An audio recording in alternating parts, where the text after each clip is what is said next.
Baby! All right, so Wednesday Night Poker League did not start off so well for me this week.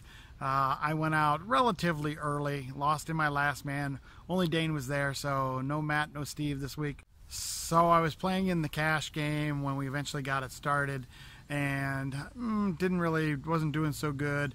I was down a bit. I fought my way back up to about even, a little bit less than even. And then I played 2 hands against the same player, Stone Shi. So just a little bit about Stone. Just a great kid. He's 25 years old, just very, very respectful. He's easy to get along with, great personality, a lot of fun. If Stone had a fan club, I would be in it. Just very, very intelligent also. In fact, he works at Ernst & Young, and I think he said he's been there 4 years. My daughter's going to go start working at Ernst & Young at the same exact office this September, so you never know. Maybe they'll work on a project together or whatever. Now, as far as poker is concerned, again, I'm a Stone fan. He's got a great game. I really, really like his game. He's no fear. He's intelligent. He's not afraid to mix it up. He's a good winner when he wins. He's a good loser when he loses. Doesn't get mad or anything like that. In fact, guys like Stone are the future of poker. If guys like that don't play, then poker will eventually die, because you have to have just good people like that. So in this first hand I got in with Stone, I had about $300. I'm in middle position. I have Ace of Diamonds, King of Diamonds. It checks to me. I make it $10. It eventually folds over to Stone, who's in the big blind. He raises to 30, and I make the call. The flop comes 2 of diamonds, 4 of clubs, 10 of diamonds. Stone leads out for 30. I thought about raising here. He's never going to get off of an overpair though, and that's what I think he's trying to represent. So I make the call. The turn is a second 10, the 10 of clubs. Stone leads out for 50. Basically, I have exactly the same decision to make. If I raise here, I'm putting him on an overpair. And so a raise here doesn't do very much for me. I guess it would tell me where I'm at, but because I put him on an overpair, I didn't make the raise. I made a call. And finally, the river was another 4. It's the 4 of hearts. And Stone leads out for 75. Golly, so now what do? I just have ace high. I've put him on an overpair the entire time. We're really not that deep in this game, where 75 is probably, what, a little less than half of what I have left. It's probably 40% of what I have. So I end up making the fold, and Stone shows me the bluff.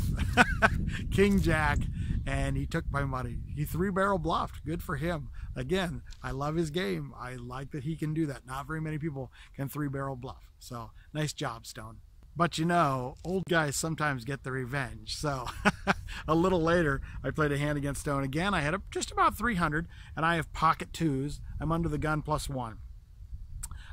There was 5 of us at $10.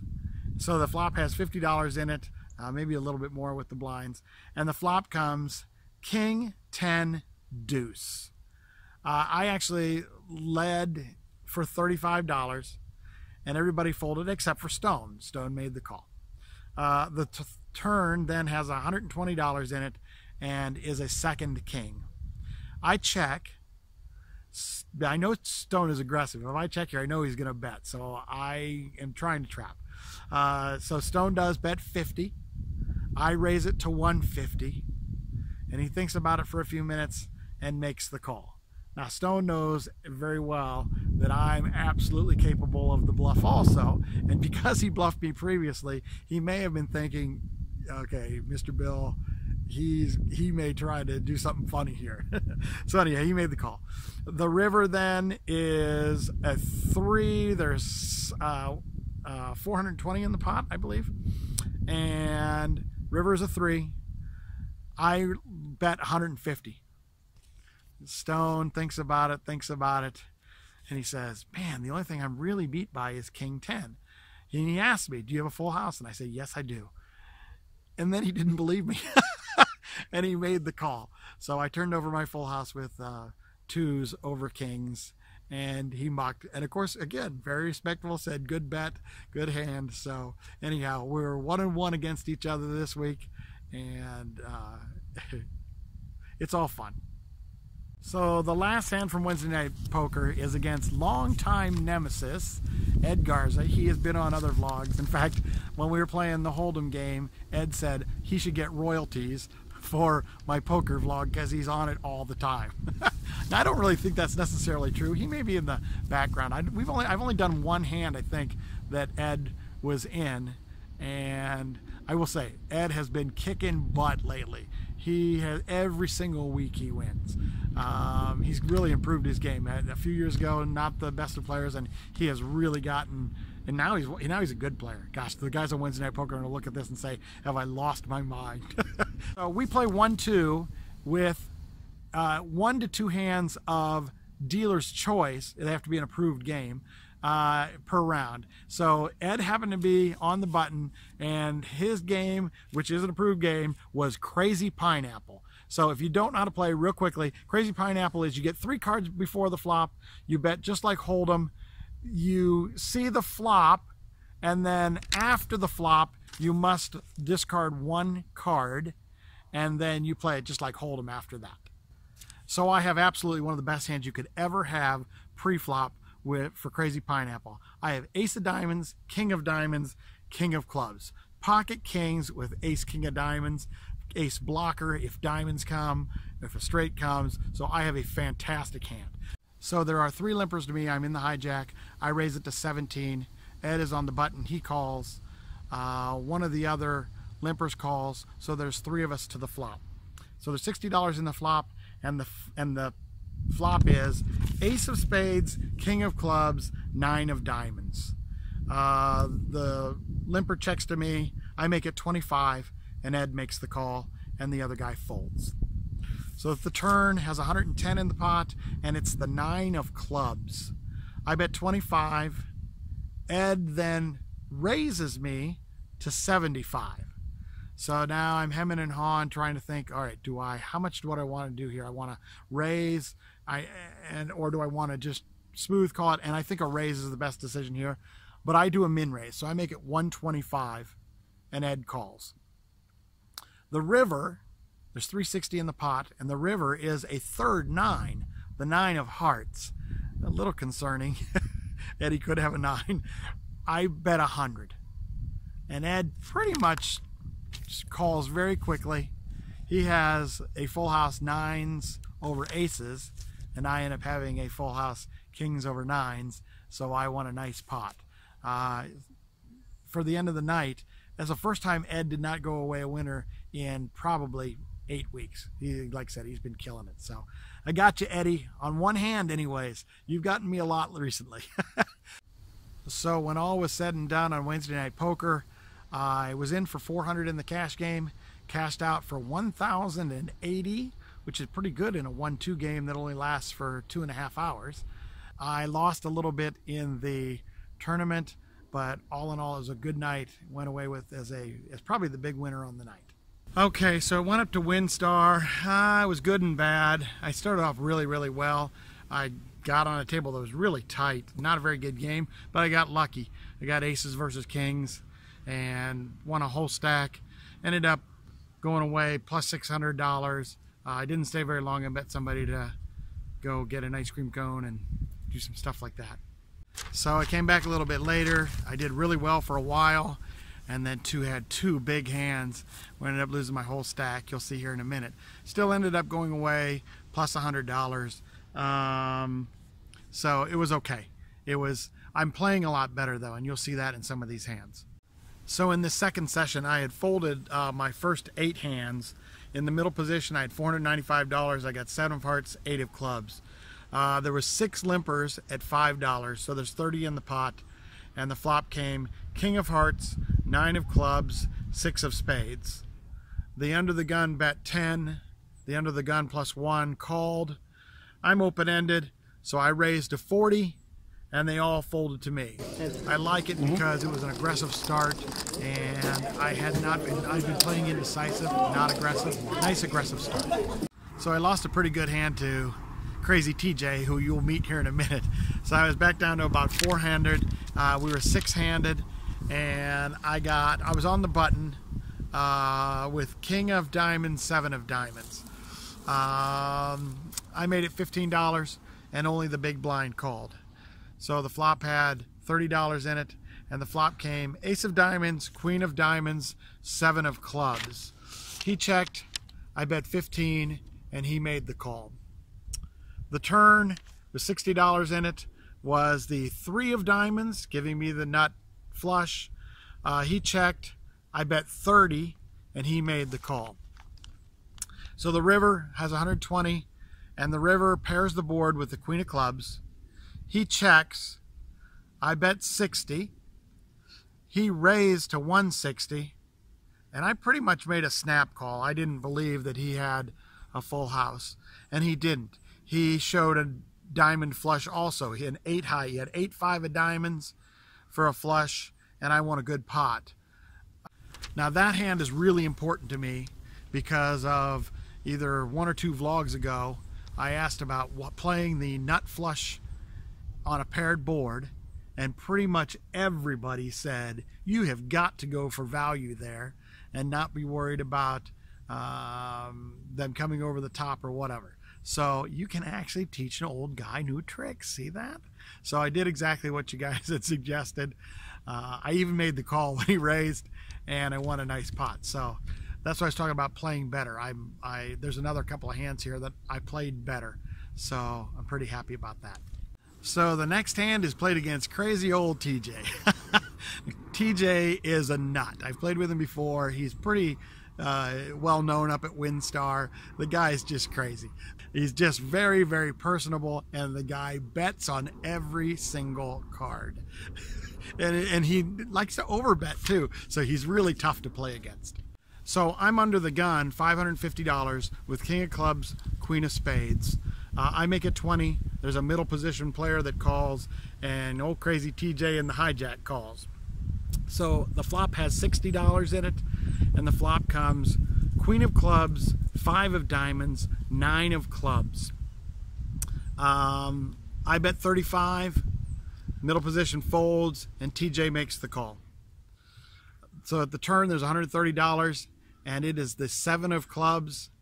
I check knowing TJ's gonna bet pretty much every time, and he does. He bets 110, and I make the call.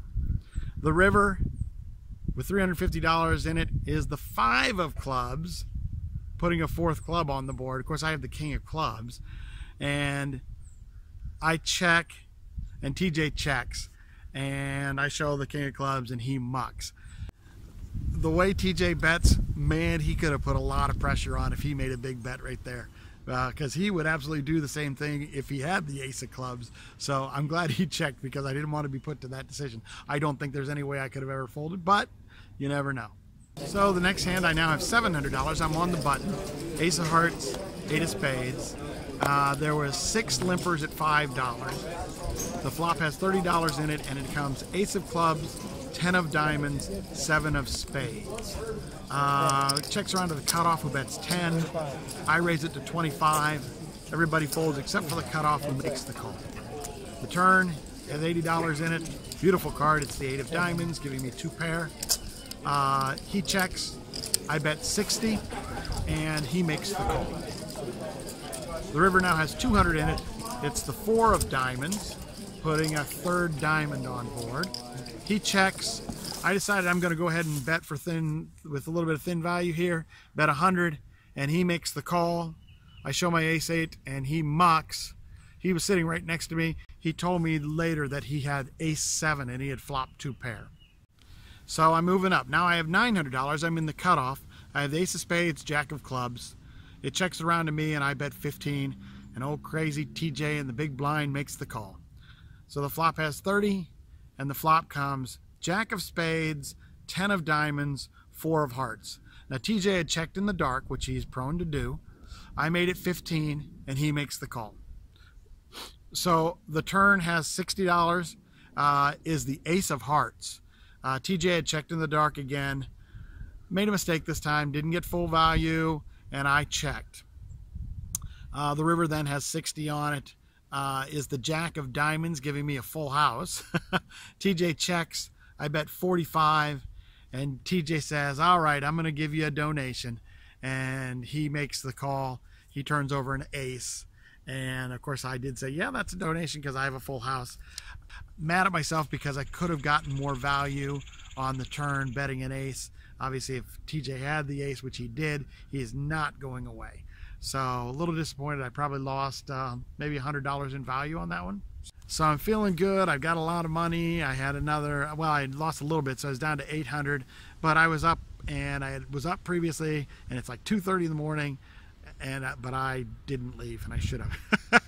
So these next two hands show that. So I'm in the cutoff with $800, ace of clubs, jack of diamonds. Middle position makes it 25, and I make the call. So the flop has $55, and the flop is ace of diamonds, king of diamonds, 10 of hearts. He bets out 30, and I make the call. So the turn has 115 in it, is the 7 of diamonds. I've got the jack of diamonds. I've got top pair. There's 3 diamonds on board. He makes it 50, and I make the call. And finally, the river, 215 in the pot, is another king. So he bets 100. And now I'm thinking and thinking, man, should I come over the top? I have aces and kings with a jack kicker. The board, if he has an ace, it's aces and kings with a 10 kicker. I didn't do it. Maybe I should have. But he had the winning hand anyways. He showed ace queen and had the queen of diamonds. Woo! Man, I'm glad another diamond didn't come. And finally, the last hand, we're going to call TJ's revenge. So TJ, on the hand previous to this one, had lost about $950 on a hand. He happened to be in the straddle, and he straddled. Now, I'm thinking, old TJ, he definitely can get tilty. So I'm in the cutoff with $625. I have ace of diamonds, jack of diamonds. I had ace jack all night.